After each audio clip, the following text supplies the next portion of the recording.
கிட்டத்தட்ட ஒரு வருஷம் 1 வருஷமாக படம் எடுத்து வெயிட்டிங்கில் காத்துக்கிட்டு இருக்கு. எப்பயுமே ஒன்று பழசானா அது எப்பயுமே மிளிரும். தங்கத்தை வந்து எப்பயுமே நம்ம காக்க காக்க அந்த தங்கம் வந்து மிளிரும். எப்படி ஃபைனலாக எடுக்கும்போது மிளிருமோ அது மாதிரி இந்த படமும் வந்து வெளியே வரும்போது ரொம்ப மிளிரும்.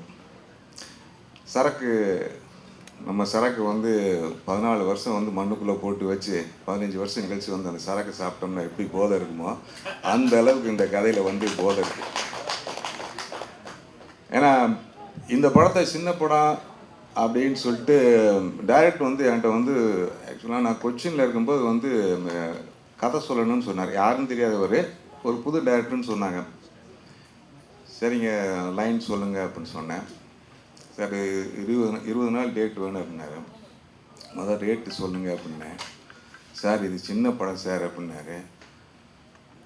சரி கதையை சொல்லுங்கள் அப்படின்னா 3.5 மணி நேரம் சீன் பை சீன் வந்து என் கேரக்டரில் எல்லா கேரக்டரும் சேர்த்து 3.5 மணி நேரம் ஃபோன்லேயே சொன்னார். அப்போயே இது வந்து சின்ன படம் கிடையாது, பெரிய படம்.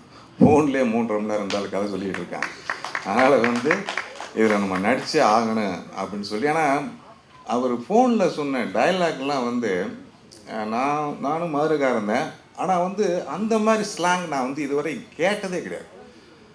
அவ்வளோ அதிரிபுரிதியான ஒரு டைலாக் ரைட்டர். இந்த ஆள் வந்து சாதாரணமான ஆள் இல்லைங்க.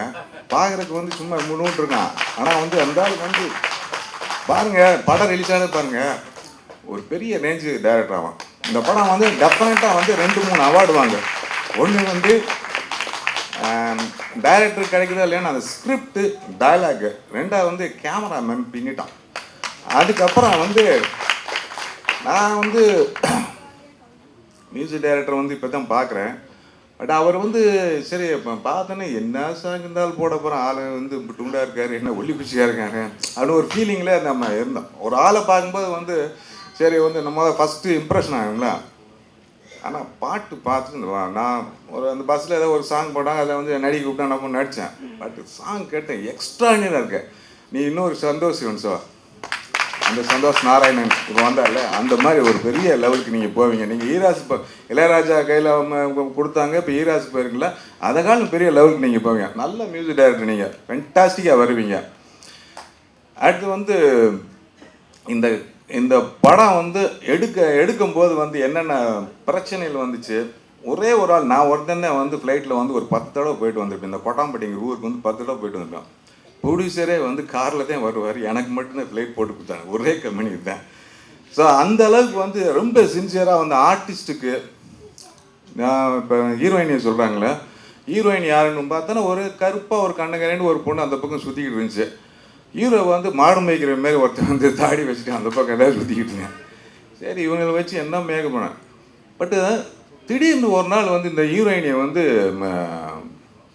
மேக்கப் இல்லாமல் வந்து நான் வந்து ரூமில் பார்த்தேன், அசந்துட்டேன். என்னடா இவ்வளோ ஒரு அழகான பொண்ணு எப்படி அசிங்கப்படுத்திட்டானே இருந்தாலே அப்படின்னு சொல்லிட்டு. அந்த அளவுக்கு வந்து எல்லாருக்கும் மேக்கப்பில் இருந்து எல்லாமே அந்த கேரக்டரைசேஷன். அந்த நீங்கள் அந்த படம் பார்த்தீங்கன்னா செட்டுன்னு சொல்கிற அந்த நம்ம ஆர்ட் டைரக்டர் ஒரு சின்ன குடிசையை கூட அவ்வளோ மைன்யூட்டாக வந்து அவ்வளவு ஃபென்டாஸ்டிக்காக வந்து டெக்கரேட் பண்ண. அதாவது டெக்கரேட் மீன்ஸ் வந்து அந்த நேச்சுரலாக யதார்த்தமாக அந்த ஆர்டிஸ்ட்டும் யதார்த்தமாக வேலை இருக்கும். அது மாதிரி அந்த மாதிரி ஒவ்வொரு இதுவுமே வந்து அவர் பண்ணியிருந்தாங்க.